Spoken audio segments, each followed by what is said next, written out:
被告人は3名の各被害者と性行為をしたことは認めるが、相手は公挙不能になっていなかった、または公挙不能になっていたという認識はなく、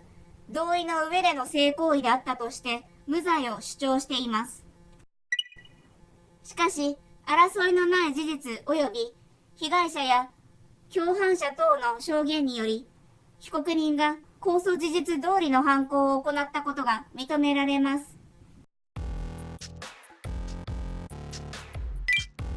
被告人は約10年前にナンパ塾の経営を始め、塾生にナンパ方法を指導し、被告人自らが塾生と共にナンパを行っていました。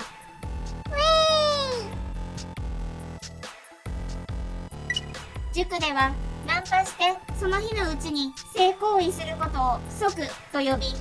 即の実現を目標としていました。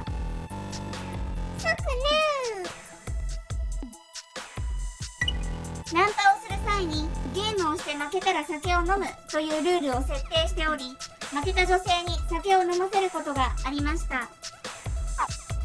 女性が負けやすいように事前にイカサマの打ち合わせをしたり、男性側が負けた時には吐き出す用のペットボトルを用意したりして、女性が酒を飲む確率を上げていました。また、被告人は即をする際、女性の同意なく動画を撮影することがありました。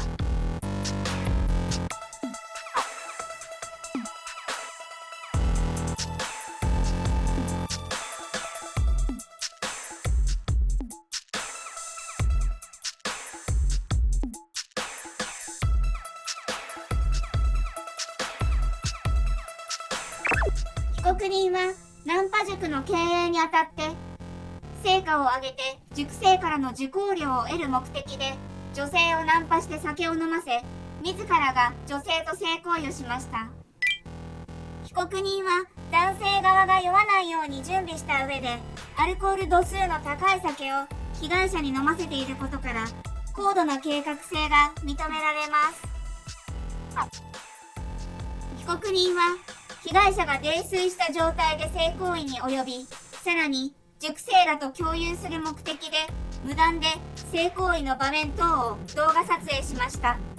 被告人は塾長という絶対的な立場で塾生に指導し、全てをコントロールしていました。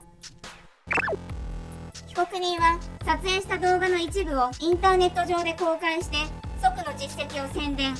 塾の売り上げにつなげようとしたことから、本件各犯行は職業的かつ営利目的、塾のための道具かのように公挙不能の被害者と性行為に及んでおり、女性を自分と同じ人間であるとみなしていない。公判件においても被害者を侮辱し、被害者が性行為を求めていたなどと被害者の人格を貶める発言をしました。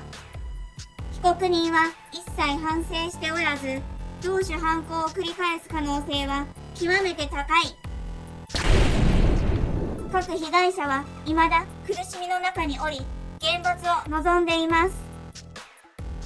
被告人を可能な限り長期間強制施設に収容し、再犯防止を図る必要があります。